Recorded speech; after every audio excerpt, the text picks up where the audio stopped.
my God. Now at 5, roads ripped from the ground and an entire home reduced to rubble. Mid-conversation, the house just went up. The roof blew off. Unrelenting rain and rising waters lead to widespread damage and at least 2 deaths as severe weather slams our communities. The force of the storm cracking foundations and family memories. This is what gets me a little sad because I had so many bins of my kids' drawings. Tonight, as people try to salvage what they can, Governor Murphy surveys the damage under a state of emergency. Last night we got crushed. And good evening to you. I'm Christine Johnson.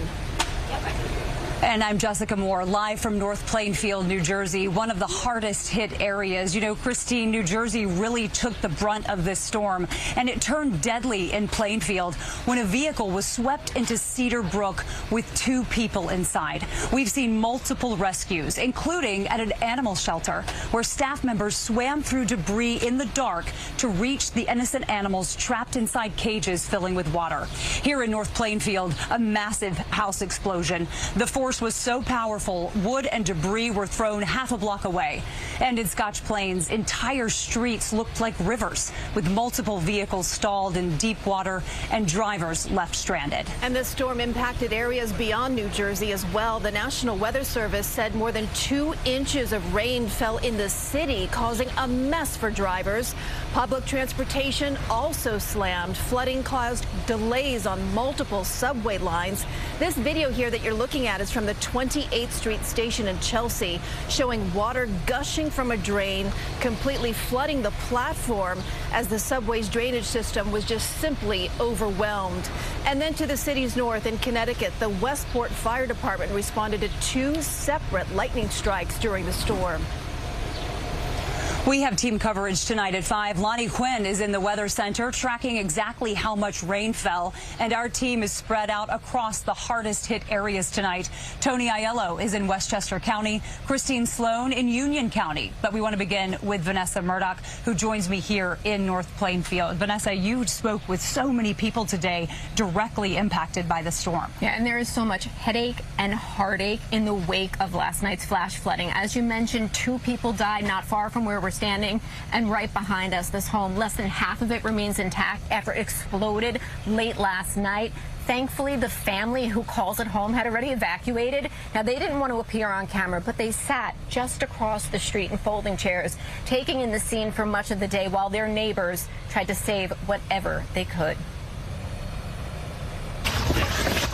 Groundwater laced with who knows what still fills Angelo Orlando's basement. He walks through and shows us basketballs afloat, cherished motorcycles partially submerged, and a fridge flipped on its side, contents spilled. Outside, his cars sit on top of each other, totaled. It's tired, frustrated, but blessed at the same time. All of this could be replaced. Lives can't.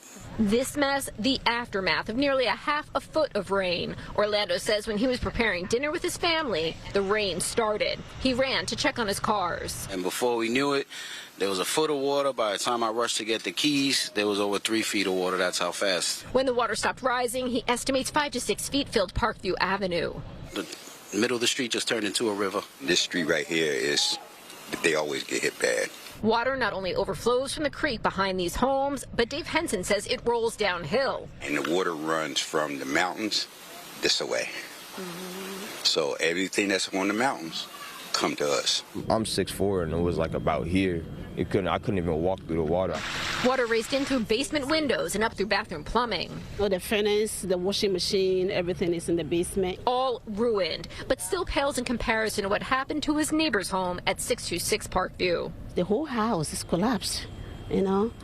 It's collapsed. Thank God that there was nobody in the house at that time. The explosion happened as floodwaters receded shortly after 11, according to neighbors. Everybody came out. Me and my neighbors were just standing out here, trying to have a normal of the conversation as you can about this. And then mid-conversation, the house just went up. The roof blew off. Within seconds, flames swallowed the home. The emergency response was swift, and within an hour, flames extinguished. Tuesday, only one wall stands, and stairs now lead nowhere. During the height of the flash flooding, tragedy unfolded in neighboring Plainfield. 2 people lost their lives when fast-moving water swept their vehicle into Cedar Brook. These 2 unfortunate souls were traveling on the roadway when they were swept up by the flood waters. Back on Parkview Avenue, a ruined pink pony and car, symbols of happier times at Nichelle Orange's home. Wow, so how many times have you personally been through this? Too many to count. Wow. Yeah, but I think this is our last and final straw. She says once this round of cleaning is done, the for sale sign goes up. Orange heard the house across from hers explode last night. Says she smelled gas and her family evacuated to be on the safe side. Now, PSE&G showed up just before midnight to shut off gas to the street and adds the cause of the explosion does remain under investigation, Jess. So we don't exactly know what caused the explosion officially. However, when you look at that house behind us, it is amazing that everyone made it out alive. And officials are now telling us that's because they heeded those flood evacuation warnings. Get out of the area. It's a reminder. Right? Yes, absolutely. Think about what could have been the case on this block if that family had not heeded those warnings. And in the case of people driving out and about last night, how many cars did we see completely submerged that just continued to drive through waters that they shouldn't have? So you have to not only heed the warnings, but be really smart, and you never want to enter water, especially moving water. Right. No, it's such good advice. You know, when you hear how quickly the rain fell yesterday, at least my mind immediately goes to Ida. Did you have that thought? Well, yes, in part because of the intensity of the rainfall, but also the first gentleman we spoke to in my package, his name's Mr. Orlando, he says that the flooding he sustained last night was almost identical to that which this block endured on Ida. He lost 3 cars this time, 3 cars during Ida. So much devastation. Yes, Thank you, Vanessa. And during the height of the storm, many parts of Scotch Plains were completely underwater. That's where we find Christine Sloan. She is live there with the very latest. Christine? Jessica and Christine, you saw the videos on Monday night. This part of Scotch Plains, the business district, filled with water coming from a nearby creek. And today, many business owners are cleaning up, saying this is some of the worst flooding they've seen in years. Water rapidly pouring onto Park Avenue in Scotch Plains Monday night from the Greenbrook, flooding the center of town and Route 22. Many finding themselves trapped in the raging floods. This, as CBS News New York photojournalist Sean McKenna captured rescue crews plucking people out of the murky waters and described the scene. So I have an active rescue going on now. Yumi Sages was working at this consignment store when the chaos unfolded. As I was locking up closing, I saw the water, like it was getting high, and it kept coming in here. Look Twice's owner calling and urging her to get out, then showing up to see the mess. It's devastating, to say the least, and I could not believe when I walked in here. There was 2 feet of water in here, 4 feet downstairs. Everyone chipping in to clean up, grateful no one was hurt, but the loss of merchandise frustrating. I'm walking in my store up to my knees in water. It's devastating to clean up after 30 years. And you work so hard to make a beautiful business. Down the street, the CEO and founder of Social Status Co. mopping up, watching the floods move into her business Monday on Ring camera. There's a lot of mud in here and some water, but luckily our desks are okay, our computer's okay, so it's just kind of getting it back to a good place. Her employees showing up to help despite dealing with flooding at their own homes. It came in really fast. It started around 5:30 last night, and then between 5:30 and 7 o'clock, our backyard filled up with about 2 feet of water. Governor Phil Murphy touring nearby Berkeley Heights, where roads buckled, and saying this about the storm. We're in one of these sort of high humidity, high temperature, high storm intensity patterns right now that we've been in before. Everybody needs to stay alert. And the governor is saying he's not sure if the township of Scotch Plains got the alert. So many cars were submerged in water behind us on Route 22. And a lot of people telling me this reminds them of Hurricane Ida. But again, so grateful that there were no serious injuries, considering what we saw, Jessica and Christine. You're exactly right, Christine, but yet we still hear story after story of repeated devastation, loss of business, loss of property. Are you getting any insight about why this continues to happen in this specific area and what the main factors were that caused the terrible flooding? Well, the governor's saying today that we're really densely populated in New Jersey. We have a lot of communities that are near these creeks, and behind us, just down the road, is the Greenbrook Creek. The governor also saying that, you know, we need to change building codes, but, you know, this township is not really an area that normally floods. So the governor is saying that we're getting so many intense storms with high humidity, and yesterday's was just 6 inches of rain in a very short period of time. Right. Christine Sloan, live for us in Scotch Plains. Christine, thank you so much. And Jessica, sadly, this area that you're in, North Plainfield, this is the second time in just a month that they've been devastated by storms. It's such a lovely community. The people that we've been hearing from are lovely as well. But there was a characteristic difference between these two storms. What was that?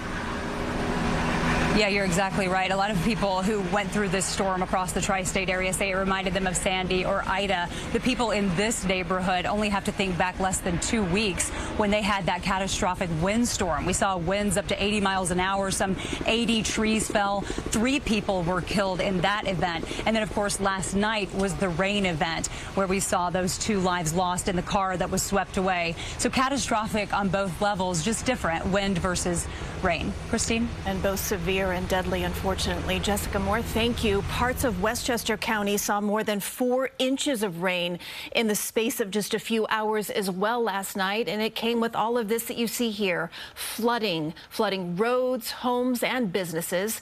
Tony Aiello continues our coverage. Lamont Street in Elmsford, where draining floodwater created a swirling whirlpool Tuesday.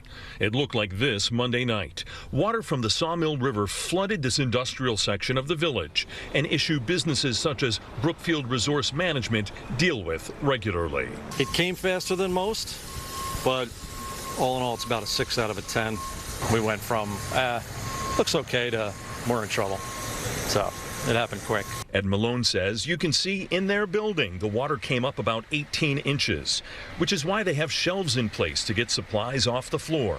And they put diamond plate aluminum sheets on lobby walls to make cleanup easier. We're second generation, so it used to happen when our dads were here, so we're just kind of always on the lookout. And if there's even a slight chance, we just start going to high ground. In Greenburgh, a half-dozen homes saw flooding in the basement as water from the Bronx River filled the streets.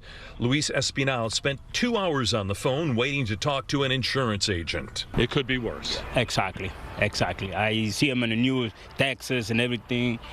They got hit really hard, you know, so this is nothing compared what they had over there. Monday night, Metro North commuters saw this outside the window as parkways flooded, stranding drivers. Tuesday morning, county crews worked until noon cleaning up the Bronx River Parkway, one of 4 in Westchester built alongside rivers decades ago in the floodplain. Over the years, the state and the county have spent some money trying to mitigate flood issues, but preventing flooding would be enormously difficult and incredibly expensive. So the parkways, built to handle a fraction of the traffic they do now, will continue to flood a handful of times each year. Tony Aiello, CBS News, New York. And let's go to Lonnie Quinn now. He's in our virtual studio. He has more on the total rainfall numbers. Also, new first alert weather day in our forecast.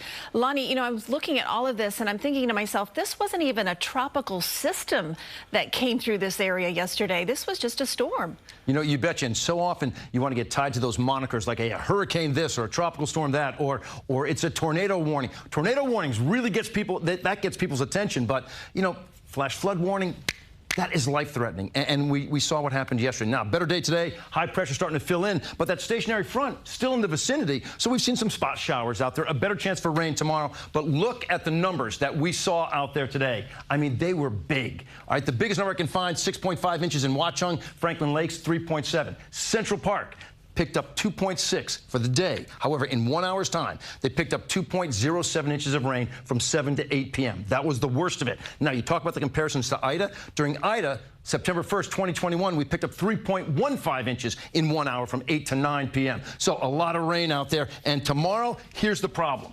Here's the problem. Some of the same area devastated yesterday under a flood watch for tomorrow. Combined with a hot, humid day. I mean, it's 90 or above. White House Station could feel like 101. What we see when you put all those elements together is another first alert day, unfortunately, Christine, for tomorrow and for Thursday. Temperatures 90 to 96, feels like 104 in some spots, and the storms and the downpours kicking in at times. It's all yours. All right, Lonnie, we'll check in with you again soon. And do stay with CBS News New York as we continue to track the damage from yesterday's flash floods. Our First Alert weather team will have the latest on air, online, and streaming on CBS News New York.